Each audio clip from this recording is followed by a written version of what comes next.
Olá, neste vídeo falarei sobre a metagenômica, que é a análise de material genético extraído diretamente de amostras do ambiente, ou seja, fora do laboratório, e por isso ela também pode ser chamada de genômica ambiental. A fonte de amostras pode ser a água salgada que cabe em um pote de vidro, solo ou mesmo o corpo humano.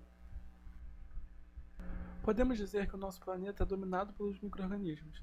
Eles estão não só na nossa pele e intestino, mas também em associação a vegetais no solo, participando dos ciclos dos nutrientes mais essenciais à vida, estão soltos no ar, patogênicos ou não, e formam comunidades complexas e duradouras, flexíveis a mudanças ambientais, com grande biodiversidade. Mas, historicamente, a microbiologia tem se focado em algumas poucas espécies de micro-organismos cultivados em laboratório. Assim, no mundo todo, apenas um pequeno percentual dos grupos taxonômicos nos diversos ambientes chegou ao conhecimento da espécie individual. O estudo exclusivamente em laboratório dessa diversidade invisível limita o que podemos conhecer de sua complexidade. A metagenômica busca entender a complexidade das comunidades de micro-organismos não cultivados em laboratório, através de seus genes, e assim fornece um método mais rápido para a identificação individual dos membros dessa comunidade, e tem ficado cada vez mais claro que o método de cultura de células em laboratório realmente deixa de lado toda a diversidade microbiológica. O número de divisões taxonômicas bacterianas mais do que triplicou na última década devido à metagenômica. Os primeiros estudos em metagenômica utilizaram a sequência de RNA ribossomal 16S, que constitui a subunidade menor dos ribossomos de procariotos. Ela é utilizada para construir relações de filogenia entre bactérias, pois varia entre espécies e é conservada no nível intraespécie. Foi a busca por essas sequências em ambientes naturais que confirmou que métodos em cultura de células encontrou menos de 1% das espécies de bactérias e arcobactérias em uma amostra. A maior parte dos micro-organismos ainda era invisível. Usando as técnicas de amplificação do material por PCR e pirossequenciamento, a primeira amostra de DNA em massa de um ambiente natural foi isolada e clonada em 1985 por Norman Pace e colegas, que usaram frações de plânctons do Oceano Pacífico como fonte do material genético e clonaram sequências de RNA 16S. Usando um banco de dados de sequências de RNA, os pesquisadores descobriram 15 sequências diferentes de bactérias conhecidas e duas que não se encaixavam em nenhum taxa conhecido. Graças a esses trabalhos pioneiros, ao longo dos anos, bancos de dados baseados na sequência de RNA ribossomal 16S foram sendo construídos, e a taxonomia para micro-organismos, principalmente bactérias, experimentou um enorme avanço. Dados metagenômicos de diversos lugares do mundo ficaram disponíveis, como dessa árvore filogenética construída a partir de plânctons a 3 km de profundidade do mar Mediterrâneo.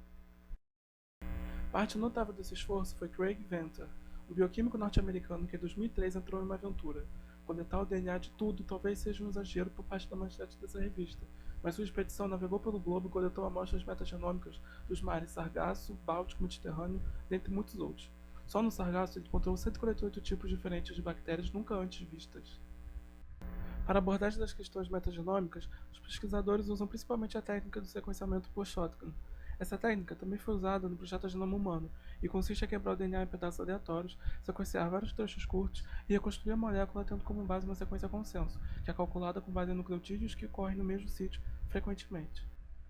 Se a bioinformática é essencial para a genômica, não seria diferente para a metagenômica. Os dados provenientes de metagenomas são enormes. O rumen da vaca, por exemplo, fornece 279 bilhões de sequências de pares de nucleotídeos. Por isso, a análise metagenômica precisa da bioinformática para pré-filtrar sequências não muito boas ou de origem eucariótica, principalmente no caso do intestino e de pele humana. O alinhamento pós-fragmentação do DNA é feito também através da bioinformática. No caso da metagenômica, a capacidade de sequenciamento do genoma de toda a comunidade depende diretamente da sua diversidade. Na prática, só comunidades com baixa diversidade podem ser totalmente sequenciadas com sucesso. O próximo passo é identificar as regiões do DNA que codificam genes. Essa etapa é chamada de previsão ou busca gênica. Isso pode ser feito através da homologia com genes já descritos em bancos de dados, com buscas implementadas em softwares. Outro tipo de busca é feita em sequências que não têm homólogos em bancos de dados, usando conjuntos de organismos similares. A caracterização da diversidade de espécies na amostra metagenômica fica por conta do processo chamado binding, no qual determinada sequência é associada a determinado organismo.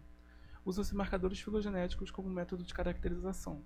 Há diversos softwares que usam diferentes algoritmos para endereçar sequências a micro-organismos específicos.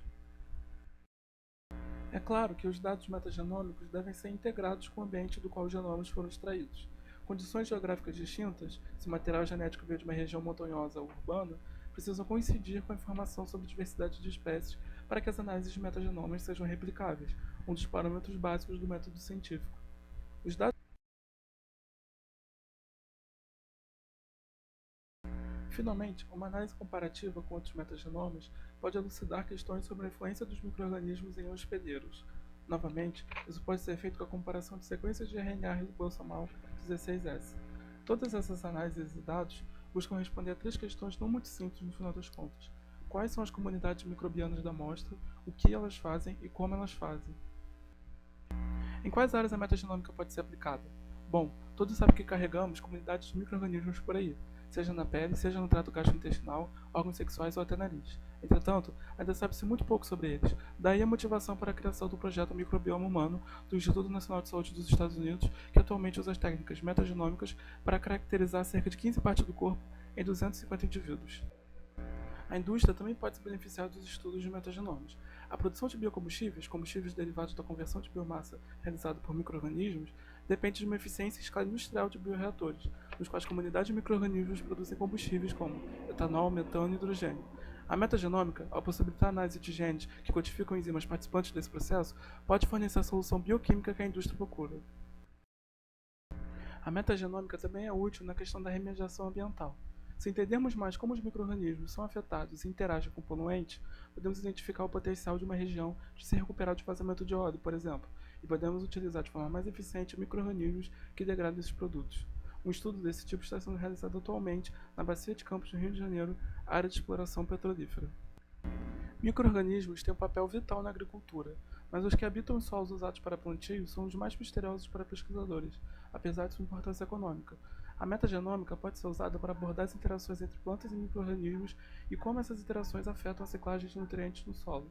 Assim, esses estudos podem ajudar na prevenção de pragas, além de ter um óbvio potencial biotecnológico. À medida que as técnicas de sequenciamento ficam mais baratas, o potencial para sequenciar a biodiversidade aumenta. A metagenômica propõe o sequenciamento de tudo aquilo que conhecemos e também o que não conhecemos, dada a contribuição à diversidade de bactérias. Suas inúmeras aplicações evidenciam a necessidade que a comunidade científica tinha por técnicas que a tornassem possível. Teremos no futuro próximo um mundo natural totalmente sequenciado?